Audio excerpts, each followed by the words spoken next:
Well, here we are. I don't know if I'm recording or not. The clicker's going. Yeah, we're recording. Okay, Tom Bunnell here. I thought I was going to get it bright, but I forgot the sun's on the other side. But I'll come out here in a little while when the sun is shining on my beautiful sign. God, isn't that gorgeous? I just love it. That's how you like where I live. I go over here and show you the lake. That's my old plow truck down there. We get a lot of snow here, you know. And that big green truck there, let me see if you can see that. I can't tell because it's down there. You should be seeing it. The black truck is my plow truck. The green truck beside it, that 52 Chevy flatbed there, it's my parade truck. There's the boats, my sheds. That's my U-Haul mover that I put the sign on there. And I guess here's some boats, a couple of my boats, my fish house. Here's a canoe I got the other day. Here's around this way. My yard's kind of a mess and I'm kind of ashamed of it right now, but I'm getting ready to do a big cleanup here. I got so fat that I can't hardly move. My legs and my knees are going out. Here's across the road here. And over here like this. And this is where I used to live, over there in that trailer court. I lived over in that trailer court beyond the trailers you're looking at there for about 20 years. And then this way, that's south, past the trees there, that's 3 miles to Detroit Lakes. And then this way here, it's the Richwood Road, County Highway 21. They call it the Richwood Road here because it goes out here 9 more miles is the little town of Richwood. That's where a lot of my family's from, out that way. And then we go east from Richwood about 6 miles to Big Sugarbush Lake and Little Sugarbush Lake. And that's, they call it Strawberry Lake country out that way. That's where all my folks originated. Now my lake, you can't tell it, but this brush you're looking at, here's the irrigator going down the road there for the farm fields. There's quite a few of those around here too.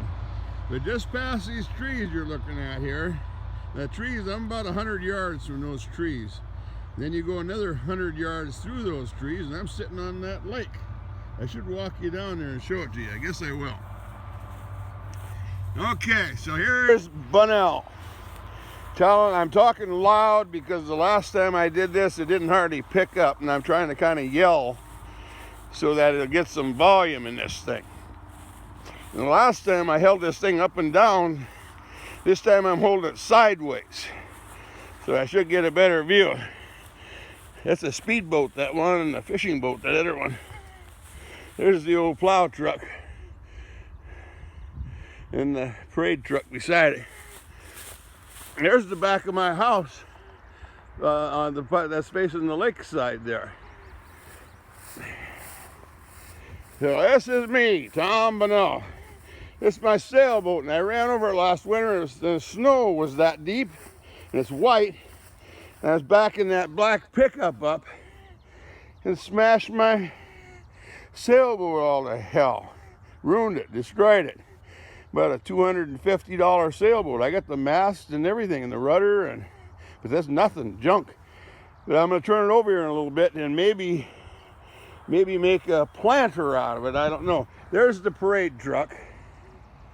And that's my granddaughter's Pontiac there.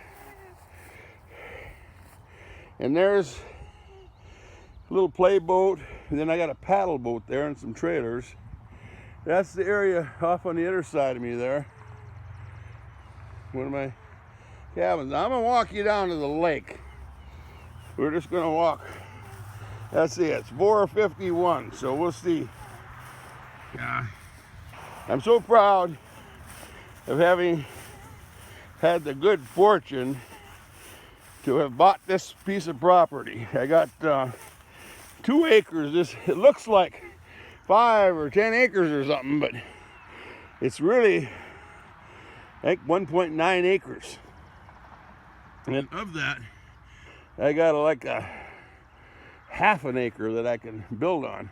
But I can park my stuff, and see, this is my field right here. Here's the road. And I was supposed to, when I bought it, he told me this whole thing was mine. It was supposed to be mine. This whole thing I'm looking at here was supposed to be mine. He said, oh no, not this pine trees, but them other ones down by the edge of the brush there. And it turns out this is all DNR. I'm on DNR property right now. So this is how it works. DNR is the pine trees this way, and actually the pine trees are all DNR property. And mine is just on the other side of that. And so here I'm adjoining, and this is where I'm walking to here now. There's the road from the corner. There's a stop sign up there in the trailer court. And I'm walking through this here. And this is the fat. You hear me panting? Okay. This is gonna kill me. I gained 65 pounds in 4 months. A man shouldn't even admit to that, but I am. I trying to show you. There's the lake. If you can see it. To keep this whole thing above board and just completely honest and just no deception and no delusion and not a damn thing. So here it is. This is a public access. It's what Minnesota here. We have one of these on. We have 10,000 lakes. Yeah, I don't know. All 10,000 of them got public access and boat ramps, and down that way is. So there's the trailer court. This neighbor's got a beautiful piece. He's back in the pines there somewhere. And this little river, you'd never know it. Creek. Resorts down there on the lake. Okay. So there's my house again now. That's me. I'm on the road here. Okay. Now I gotta walk another 100 yards. See, 100 yards straight through, but I'm a couple 100 yards this way. Now there's the lake. The old truck up there. Corner in the trailer court. All the brush here. This is a big bog. And what they did, the DNR that owns this property, I don't know what year, maybe 1950 or something, come in here and dug, big shovels and cranes and caterpillars and ukes and dug a big hole here. I don't know, 20 feet deep or something. Yeah, 2 or 3 acre area. They were going to use it for a rearing pond to raise walleyes. And the story is, I'll show you the dam here. Yeah, that's a pretty tree there, huh? The story is, and it is a story, I mean, as it's told, this is kind of like a dam dike here. This goes all the way across this edge of the property here. It kind of looks like a road, but here's the estate aquatic area. This is what's adjoining my property. You can still see the tanks from when they tried to use it as a rearing pond, but they built this dike, probably, I don't know, 500 yards to the next house over there, and then them other people's property. This used to all be the golf course. This was DNR, and then they sold that piece up where I'm on to the golf course. They called it the Ironman Golf Course. And then that guy sold it to me. But this whole big pit here was, there was no trees here. And it was a big hole they opened up, and they filled it up with water. Probably pumped from the lake, I don't know. It must have been. And they were gonna use it for a rearing pond to raise baby walleye fish and maybe other types of fish. But they said they came back the next morning and it was empty. See, it's all sand underneath here. My place is on about a foot of topsoil, and then it's all in sand. So they came back the next morning and it was drained, gone. Their water was gone. So they came back and filled it again. Thought, well, maybe that's just the one-time deal there, and to get the water tables all up. It's so funny that the engineering wasn't able to understand that in those days, but apparently they weren't.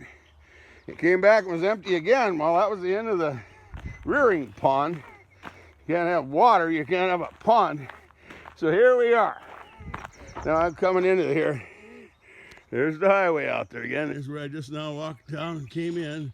My house through those trees now. And there's a couple of nice birch trees there. And here, one person's out here. And here we are. This is what I call my lake property.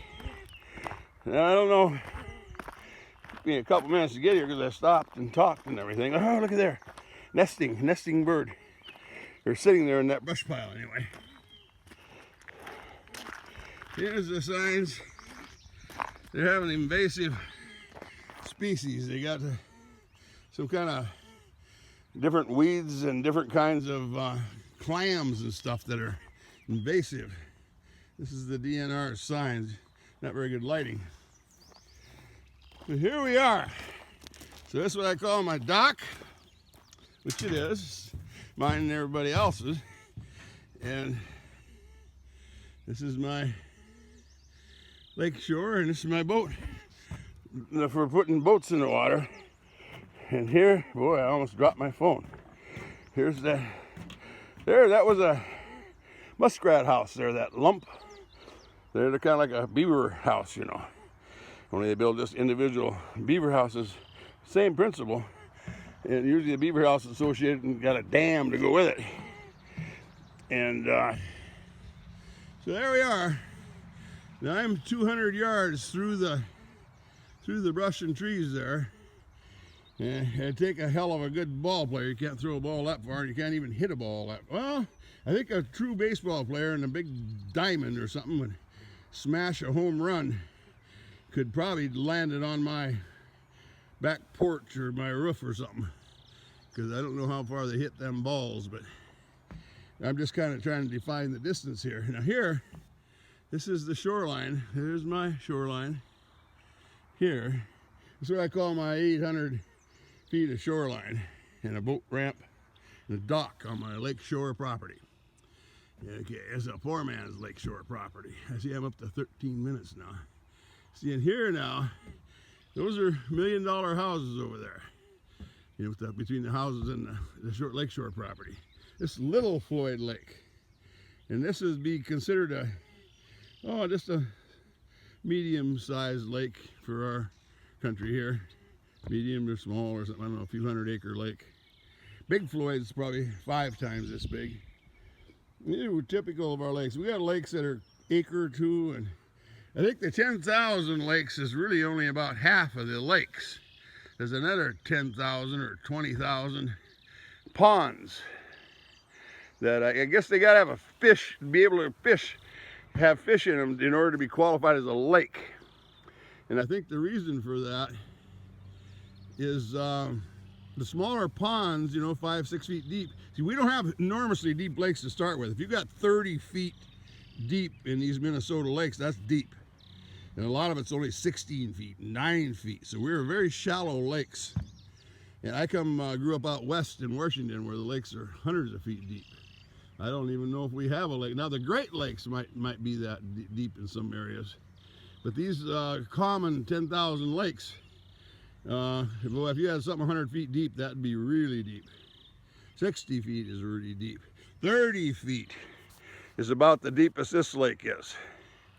and Big Floyd's about the same. There might be a little pocket of 36 feet or something, but then a lot of 10 feet and 20 feet, 16 feet, and loaded with fish. Sunfish and crappies and bass and walleyes and northerns and muskies and bullheads and that whole array. Okay, so here's my lake property. Now, I did a 360 for you there. And I love that old tree. I just think that's beautiful. I like to do some nature photography here before I'm through. Now, tell you what I'm gonna do here. I'm gonna shut this off at 1543, and then I'm gonna turn it back on and show you some more of the rest of the place up in front there at the house.